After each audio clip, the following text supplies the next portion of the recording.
Shrimati Sujata madam ಅವರೇ, ಕಾರ್ಯಕ್ರಮದಿಂದ ನಿರ್ಗಮಿಸಿರುವಂತಹ ಜಿಲ್ಲಾ ಪೊಲೀಸ್ ಹೆಚ್ಚುವರಿ ವರಿಷ್ಠಾಧಿಕಾರಿಗಳಾಗಿರುವಂತಹ ಪರಮೇಶ್ವರ್ ಹೆಗಡೆ ಅವರ, ಕಾಲೇಜಿನ ಸಂಸ್ಥಾಪಕ ಬಂಧುಗಳೇ, ಉಪನ್ಯಾಸಕ ವೃಂದದವರೇ, ಪೋಷಕರೇ, ಮುಖ್ಯವಾಗಿ ವಿದ್ಯಾರ್ಥಿನಿಯರೇ, 2025-26ನೇ ಸಾಲಿನ ಶೈಕ್ಷಣಿಕ ಕಾರ್ಯಕ್ರಮಗಳ ಸಮಾರೋಪ ಸಮಾರಂಭ, ಸರಸ್ವತಿ ಪೂಜೆ ಹಾಗೂ ನಿಮ್ಮೆಲ್ಲರಿಗೂ ಕ್ರೀಡಾ ಮತ್ತು ಸಾಂಸ್ಕೃತಿಕ ಕಾರ್ಯಕ್ರಮಗಳಲ್ಲಿ ಭಾಗವಹಿಸಿದ್ದಕ್ಕಾಗಿ ಸತ್ಕರಿಸುವಂತಹ ಸಮಾರಂಭ. ಈ ಕಾರ್ಯಕ್ರಮದಲ್ಲಿ ಮುಖ್ಯ ಅತಿಥಿಯಾಗಿ ಮಾತನಾಡಲಿಕ್ಕೆ ನನಗೆ ಅವಕಾಶ ಸಿಕ್ಕಿರೋದು ಖಂಡಿತ ನನ್ನ ಸೌಭಾಗ್ಯ ಅಂತ ನಾನು ಭಾವಿಸ್ತೇನೆ. ನಮ್ಮ ಸಂಸ್ಕೃತಿಯಲ್ಲಿ ಒಂದು ಮಾತಿದೆ, ಅದೇನು ಅಂದ್ರೆ ಸ್ವದೇಶಿ ಪೂಜ್ಯತೆ ರಾಜ, ವಿದ್ವಾನ್ ಸರ್ವತ್ರ ಪೂಜ್ಯತೆ ಅಂತ. ಸ್ವದೇಶಿ ಪೂಜ್ಯತೆ ರಾಜ, ವಿದ್ವಾನ್ ಸರ್ವತ್ರ ಪೂಜ್ಯತೆ.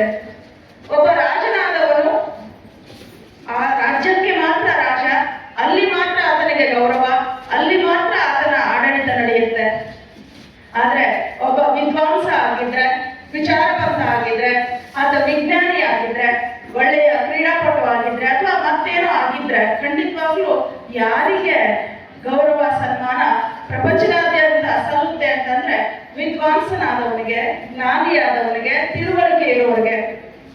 ಆ ತಿಳುವಳಿಕೆ ಇರುವಂತಹ ಜ್ಞಾನಿಗೆ ದೇಶದ, ಭಾಷೆಯ, ಧರ್ಮದ, ಜಾತಿಯ ಕಟ್ಟುಪಾಡುಗಳಿಲ್ಲ. ಅವರು ಎಲ್ಲಿ ಬೇಕಂದ್ರೂ ಅಲ್ಲಿ ಜ್ಞಾನಿ ಅಂತ ಗುರುತಿಸ್ಕೊಳ್ತಾರೆ, ಗೌರವಕ್ಕೆ ಪಾತ್ರ ಆಗ್ತಾರೆ.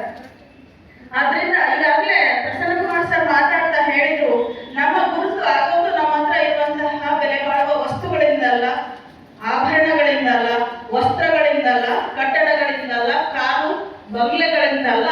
ನಮಗೆ ಗೌರವ ಸಿಗೋದು, ಸ್ಥಾನಮಾನಗಳು ಸಿಗೋದು ನಾವು ಕಲಿತಂತಹ ಅಥವಾ ಅರ್ಜಿಸಿದಂತಹ ಜ್ಞಾನದಿಂದ ಅಂತ.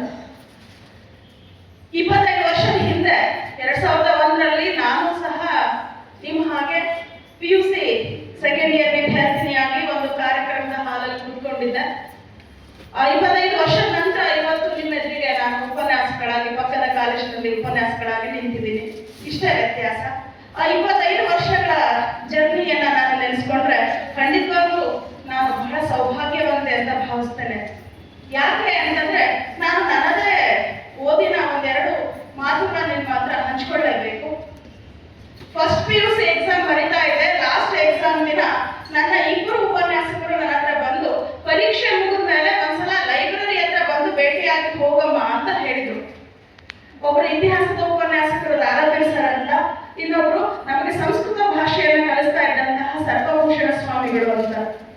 ನಾನು ಫಸ್ಟ್ PUC ವಿದ್ಯಾರ್ಥಿ, ನನಗೆ ಒಂಥರ ಹೆದರಿಕೆ, ಯಾಕಪ್ಪ ನನಗೆ ಕರೀತಿದ್ದಾರೆ ಇವರು, ಭೇಟಿ ಆಗುವಂತಿದ್ದಾರೆ, ಅದು ಲೈಬ್ರರಿ ಹತ್ರ ಬನ್ನಿ ಅಂತ. ನಾನು ಎಕ್ಸಾಮ್ ಅನ್ನು ಮುಗಿಸ್ಕೊಂಡು ಲೈಬ್ರರಿ ಹತ್ರ ಹೋದಾಗ ಲೈಬ್ರರಿ ಒಳಗೆ ಕರ್ಕೊಂಡು ಹೋದಂತಹ ನನ್ನ ಗುರುಗಳು ಏನ್ ಮಾಡಿದ್ರು ಅಂದ್ರೆ, ನಾನು ಸೆಕೆಂಡ್ PUCಗೆ ಏನು ಸಿಲೆಬಸ್ ಪುಸ್ತಕಗಳಿರ್ತಲ್ಲ ಅದನ್ನ ಅವರ ಅಕೌಂಟ್ ಅಲ್ಲಿ ನನಗೆ ಅವಾಗಲೇ ಕೊಡಿಸಿದ್ರು. ಎದಕ್ಕೆ ಅಂತಂದ್ರೆ, ತುಂಬಾ ಚೆನ್ನಾಗಿ ಓದ್ತಾ ಇದೆಯಾ, ರಜದಲ್ಲಿ ಸಮಯವನ್ನ ವ್ಯರ್ಥ ಮಾಡಲಾರದೆ ಮತ್ತೆ ಸ್ವಲ್ಪ ಓದ್ಕೊಂಡು ಬಾ, ಸಾಧ್ಯ ಆದ್ರೆ ನಮ್ಮ ಕಾಲೇಜಿನ ಹೆಸರನ್ನ ನೀನು ಬೆಳಗಿಸಬಹುದು ಅನ್ನುವಂತಹ ಒಂದು ಮಾತನ್ನು ಹೇಳಿ ನಂಗೆ ಆ ರಜಕ್ಕೆ ಹೋಗೋದಕ್ಕಿಂತ ಮುಂಚೆನೆ ಸಂಬಂಧಪಟ್ಟಂತಹ ದ್ವಿತೀಯ PUCಯ ಒಂದಷ್ಟು ಪುಸ್ತಕಗಳನ್ನ ಕೊಡಿಸ್ಕಳಿಸಿದ್ರು.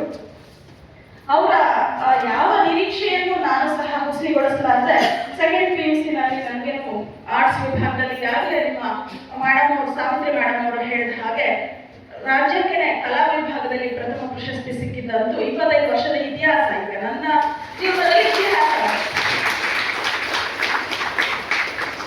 ನಮ್ಗೆಲ್ಲ ಬಹಳಷ್ಟು ಕಂಪ್ಲೇಂಟ್ಗಳಿದಾವೆ, ನಮ್ಮ ಹತ್ರ ಅದು ಇಲ್ಲ, ಇದು ಇಲ್ಲ, ಇಲ್ಲ ಅನ್ನೋದನ್ನ ಬಹಳಷ್ಟು ಅಭ್ಯಾಸ ಮಾಡ್ಕೊಂಡ್ಬಿಟ್ಟಿದ್ವಿ ಅಥವಾ ಸುಲಭವಾಗಿ ಹೇಳ್ಬಿಡ್ತೀವಿ ನಾವು. ಇವತ್ತು ನಮ್ಮೆಲ್ಲರಿಗೂ ಬಹಳಷ್ಟು ಸಾರಿಗೆ ಸಂಪರ್ಕ ಮುಂದುವರೆದಿದೆ. ಆದ್ರೆ ನಾನು ಓದುವಂತಹ ಸಮಯದಲ್ಲಿ ನನ್ನ ಊರಿಗೆ ಬಸ್ಗಳೇ ಇರಲಿಲ್ಲ ಅನ್ನುವಂಥದ್ದನ್ನ ನಾವು ಗಮನಿಸಬೇಕು. ನನ್ನ ಊರಿನಿಂದ ತೆರಿಗೆವರೆಗೂ ಬಹಳಷ್ಟು ಜನ ನಡ್ಕೊಂಡೇ ಬರ್ಬೇಕಾಗಿತ್ತು. 3 ಕಿಲೋಮೀಟರ್ ನಡ್ಕೊಂಡ್ಬಂದು ಬಸ್ ಹತ್ತಿ ಬಹಳಷ್ಟು ಜನ ಸ್ನೇಹಿತರು ಓಡಾಡ್ತಾ ಇದ್ರು. ನನ್ನ ಸೌಭಾಗ್ಯವೋ ನನ್ನ ತಂದೆಯವರಿಗೆ ಶಿಕ್ಷಣದ ಬಗ್ಗೆ ಬಹಳಷ್ಟು ಪ್ರೀತಿ, ಆಸಕ್ತಿ ಇದ್ದಿದ್ರಿಂದ ಅಲ್ಲಿ ಇಟ್ಕೊಂಡು ಓದ್ಲಿಕ್ಕೆ ನನಗೆ ಅವಕಾಶ ಕೊಟ್ಟಿದ್ರು. ಖಂಡಿತವಾಗ್ಲೂ ಇವತ್ತೇನು ನಾನು ಒಂದು ಪರವಾಗಿಲ್ಲಪ್ಪ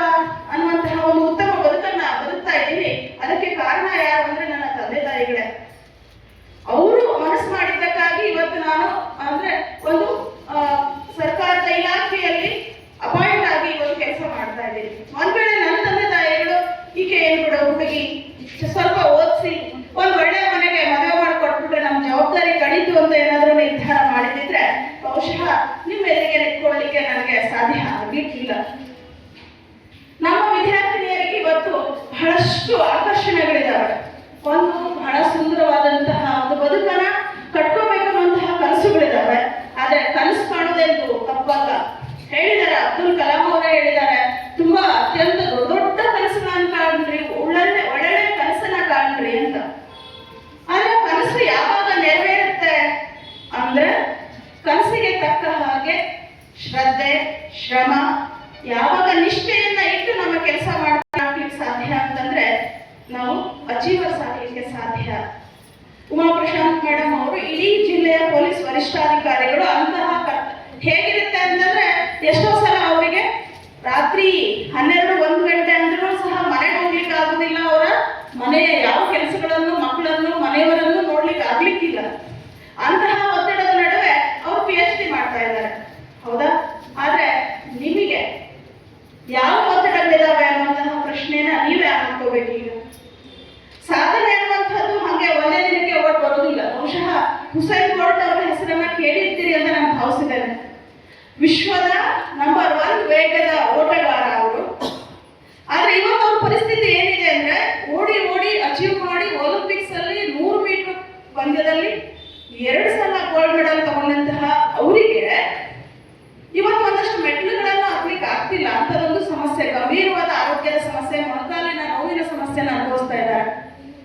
ಅಚೀವರ್ಸ್ ಎಲ್ಲ ಒಂದೇ ದಿನ ಬಂದಿಲ್ಲ. ಅವ್ರು ಯಾರು ಶ್ರೀಮಂತರ ಮನೆಯಲ್ಲೇ ಹುಟ್ಟಿರ್ಬೇಕಾಗಿಲ್ಲ, ಅವ್ರಿಗೆಲ್ರಿಗೂ ಸೌಲಭ್ಯಗಳೇ ಇರ್ಬೇಕಾಗಿಲ್ಲ.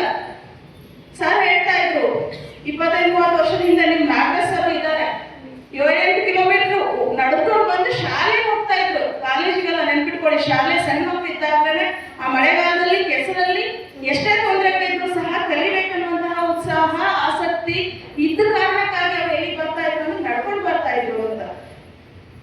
ಬಹಳಷ್ಟು ಜನರಿಗೆ ಗೊತ್ತಿದೆ ಮಹಾಭಾರತದ ಒಂದು ಪಾತ್ರ ಏಕಲವ್ಯ. ಅವನು ಯಾರು ಅಂದ್ರೆ ಆತ ಆ ಕಾಲಕ್ಕೆ ಶೂದ್ರ ವರ್ಗಕ್ಕೆ ಸೇರಿದಂತಹ ಮನುಷ್ಯ, ಹುಡುಗ. ಕಲಿಲಿಕ್ಕೆ ಬಹಳ ಆಸಕ್ತಿ ಇದೆ. ಹಾಗಾಗಿ ದ್ರೋಣಾಚಾರ್ಯರ ಹತ್ರ ಬಂದು ಕೇಳ್ಕೊಳ್ತಾನೆ, ಆತ ನನಗೆ ಬಿಲ್ವಿದ್ಯೆಯನ್ನು ಕಲಿಸ್ಕೊಡಿ ಅಂತ. ಆದ್ರೆ ಆ ದ್ರೋಣಾಚಾರ್ಯರು ಆತನಿಗೆ ವಿದ್ಯೆಯನ್ನು ಕಲಿಸ್ಲಿಕ್ಕೆ ನಿರಾಕರಿಸಿದ್ರು. ಕಾರಣ ಏನು ಅಂತಂದ್ರೆ ಅವನಿಗೆ ಆಸಕ್ತಿ ಇರ್ಲಿಲ್ಲ, ಅರ್ಹತೆ ಇರ್ಲಿಲ್ಲ ಅಂತಲ್ಲ. ಯಾಕೆ ನಿರಾಕರಿಸಿದ್ರು ಏಕಲವ್ಯನಿಗೆ ವಿದ್ಯೆಯನ್ನು ಕಲಿಸೋದಕ್ಕೆ ಅಂದ್ರೆ ಅವನು ಶೂದ್ರ ಕುಲಕ್ಕೆ ಸೇರಿದವನು, ಕಲಿಲಿಕ್ಕೆ ಆ ಕಾಲಕ್ಕೆ ಯೋಗ್ಯ ಅಲ್ಲದೆ ಇರುವಂತಹ ಒಂದು ಕುಲದಲ್ಲಿ ಹುಟ್ಟಿದಾನೆ ಅಂತ. ಹಾಗಾದಾಗ ಏಕಲವ್ಯ ಏನ್ ಮಾಡ್ಬೇಕಾಗಿತ್ತು? ವಾಪಸ್ ಹೋಗಿ ನನ್ನ ಹಣೆ ಬರಹವೇ ಇಷ್ಟು ಅಂತ ಕೈ ಕಟ್ಕೊಂಡು ಕೂತಿದ್ರೆ ಆತ ಗುರು ಇಲ್ಲದೆ ಶಬ್ದವೇದಿ ವಿದ್ಯೆಯನ್ನ ತಪ್ಪಿಸ್ಕೊಳ್ಳಿಕ್ಕೆ ಆಗ್ತಾನೆ ಇರಲಿಲ್ಲ. ದ್ರೋಣಾಚಾರ್ಯರು ನೇರವಾಗಿ ವಿದ್ಯೆಯನ್ನ ಕಲಿಸ್ಕೊಡ್ಲಿಕ್ಕೆ ನಿರಾಕರಿಸಿದ್ರೆ ಏನ್ ಮಾಡ್ದ ಅವನು ಅಂದ್ರೆ ಸ್ವತಃ ದ್ರೋಣಾಚಾರ್ಯರೇ ಮುಂದೆ ಕೂತ್ಕೊಂಡು ನನಗೆ ಕಲಿಸ್ತಾ ಇದ್ದಾರೆ ಅಂತ ಭಾವಿಸ್ತಾ ಆತನೇ ಚಿಂತನೆ ಮಾಡ್ತಾ ಮಾಡ್ತಾ ಸ್ವತಃ ಶಬ್ದವೇದಿ ವಿದ್ಯೆಯನ್ನ ಅರ್ಜಿಸ್ಕೊಳ್ತಾರೆ. ಹಾಗಾದ್ರೆ ಇವತ್ತು ನಾವು ಯಾರನ್ನ ನಾವು ನಮಗೆ ಮಾದರಿಯನ್ನಾಗಿ ಇಟ್ಕೋಬೇಕು ಅಂತಂದ್ರೆ ಏಕಲವ್ಯನಂತವರು ಮಾದರಿಯಾಗಬೇಕು ನಮ್ಗೆ, ಹೌದಾ? ಅರ್ಜುನ ಶಬ್ದವೇದಿಯ ವಿದ್ಯೆಯನ್ನ ಕಲಿತ ತಪ್ಪು ಅಂತ ಹೇಳಲಿಲ್ಲ, ಅಥವಾ ಆತನ ಸಾಧನೆ ಕಡಿಮೆ ಅಂತ ಹೇಳಲಿಲ್ಲ. ಆದ್ರೆ ಆತನಿಗೆ ಗುರುಮುಖೇನ ಸರಿಯಾದ ಮಾರ್ಗದಲ್ಲಿ ವಿದ್ಯೆ ಸಿಕ್ತು. ಏಕಲವ್ಯ ಅದಕ್ಕಿಂತ ಹೆಚ್ಚು ಸಾಧಕನಾಗ್ತಾನೆ. ಕಾರಣ ಏನು ಅಂತಂದ್ರೆ ಗುರುಗಳು ಸರಿಯಾಗಿ ಅದನ್ನು ಕಲಿಸ್ಲಿಕ್ಕೆ, ಮಾರ್ಗದರ್ಶನ ಮಾಡ್ಲಿಕ್ಕೆ ನಿರಾಕರಿಸಿದ್ರು ಸಹ ಅವನು ಸಾಧನೆಯನ್ನ ಮಾಡ್ದ. ಹಾಗಾದ್ರೆ ಅರ್ಜುನನು ಶಬ್ದವೇದಿ ವಿದ್ಯೆಯನ್ನ ಕಲಿತ, ಏಕಲವ್ಯನು ಶಬ್ದವೇದಿ ವಿದ್ಯೆಯನ್ನ ಕಲಿತ. ಯಾರ ವಿದ್ಯೆ ಶ್ರೇಷ್ಠ ಅನ್ನೋದು ನೋಡೋದಾದ್ರೆ, ಅಥವಾ ಯಾರು ಸಾಧನೆ ಒಂದ್ ಕೈ ಮೇಲು ಅನ್ನೋದಾದ್ರೆ, ನನ್ನ ಪ್ರಕಾರ ಅಲ್ಲಿ ಏಕಲವ್ಯ ಹೆಚ್ಚು ಎತ್ತರಕ್ಕೆ ನಿಲ್ತಾರೆ. ಕಾರಣ ಏನು ಅಂತಂದ್ರೆ ಇವತ್ತು ನಮಗೆ ಎಲ್ಲಾ ಬಗೆಯ ಸೌಲಭ್ಯಗಳು ಸಿಗ್ತಾ ಇದ್ದಾವೆ, ಅದೆಲ್ಲದಕ್ಕಿಂತ ಹೆಚ್ಚು ಹೆಚ್ಚು ಇಡೀ ಪ್ರಪಂಚದ ಯಾವ ಮೂಲೆಯಲ್ಲಿ ನಡೆದ ಯಾವುದೇ ಘಟನೆ ಆಗ್ಲಿ, ಸಂದರ್ಭಗಳೇ ಆಗ್ಲಿ, ಯಾವುದೇ ವಿದ್ಯೆ ಆಗ್ಲಿ ನಮ್ಮ ಗುರುಗಳು ಕಲಿಸ್ಲಿಕ್ಕೆ ಸಿದ್ಧರಿದ್ದಾರೆ. ಜೊತೆಗೆ ನಮಗೆ ಇವತ್ತು ತಂತ್ರಜ್ಞಾನ ಎಷ್ಟು ಸಹಾಯ ಮಾಡ್ತಾ ಇದೆ ಅಂತಂದ್ರೆ ಖಂಡಿತವಾಗ್ಲೂ ಕುತ್ಕೊಂಡಿರುವ ಜಾಗದಲ್ಲಿನೇ ಕ್ಷಣಾರ್ಧದಲ್ಲಿ ನಾವು ಕೇಳಿರುವಂತಹ ಎಲ್ಲಾ ಮಾಹಿತಿ ಕೈ ಮುಂದೆನೆ ಸಿಗ್ತಾ ಇದೆ, ಕಣ್ಮುಂದೆನೆ ಲಭ್ಯ ಆಗ್ತಾ ಇದೆ. ಇಂತಹ ಒಂದು ಕಾಲದಲ್ಲಿ ಯಾಕೆ ನಮಗೆ ಸಾಧನೆಯನ್ನ ಮಾಡ್ಲಿಕ್ಕೆ ಮೊದಲಿಗೆ ನಮಗೆ